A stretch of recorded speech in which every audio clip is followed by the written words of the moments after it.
your skin suddenly is looking dry, textured, irritated, or actually just a little bit older, especially if you're over 40 like me, your winter routine might be aging you right now. In the next 5 minutes, I will tell you what to stop, what to adjust, and what to add to your routine. All right, so what's actually happening?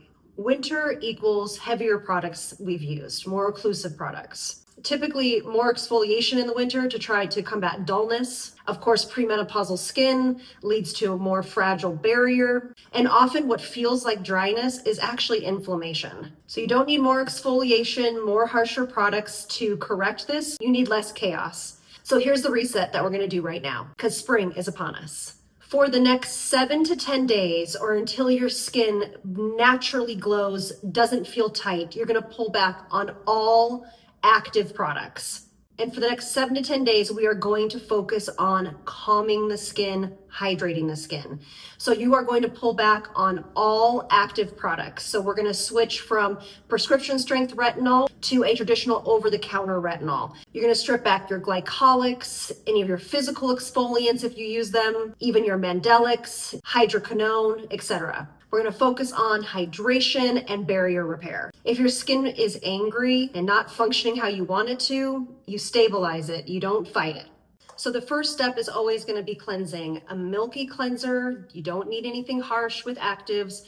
A double cleanse is my go-to. So oil cleanser and a gentle milky cleanser. Then we're gonna go ahead and focus on several layers of your favorite hydrating essence. This is currently mine right now. When I say several layers, what it does is it's literally pushing multiple layers of hydration and moisture into the skin. You're going to skip vitamin C in the morning. We're stripping back it all. And then using a great barrier cream with ceramides and peptides to help rebuild and strengthen that barrier, and then your SPF during the day. Once your skin feels calm again, you don't need aggressive resurfacing. You need controlled and strategic resurfacing. We're going to be rebuilding the skin and rebuilding our routine here. Being too aggressive too quickly increases visible aging. In this section, this is where we reintegrate peptides, growth factors, and light strategic exfoliation. I love this peptide squad from Maylove, as well as the one you've heard me talk about before, Medicae 8, which has growth factors and peptides. Both of these will support your barrier function and increase glow in the skin.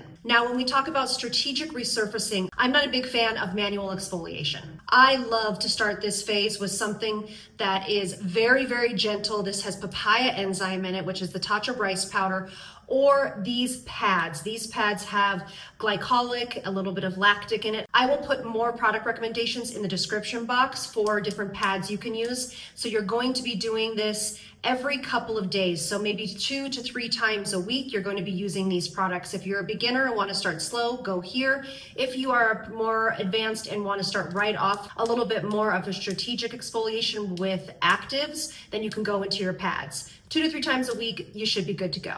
And I like to do these in the morning. Now we're in this phase of refining and protecting the skin. It is time now to add back in your antioxidant. I like to use ascorbic acid. I don't have problems with it, but if this is too aggressive for you, L-ascorbic acid, there is so many other options. Again, I will link some more in the description box, but choose your antioxidant, your vitamin C that works well for your skin.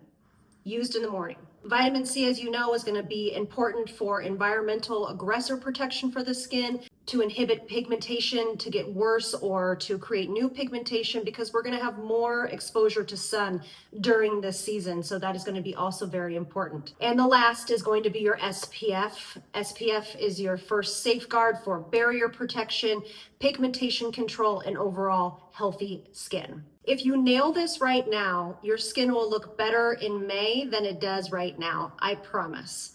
It's all about the refinement and pulling back and starting slow. And it's also going to give our skin time to reset so that it can gently come back to its natural glow and barrier health. This should all take you about 2 weeks, 2.5 weeks. So you're going to think calm, rebuild, and refine. The technique, tips, and ingredients are more important than products, but I will put everything linked below. Thank you all so much for being here, and I'll see you on the next one.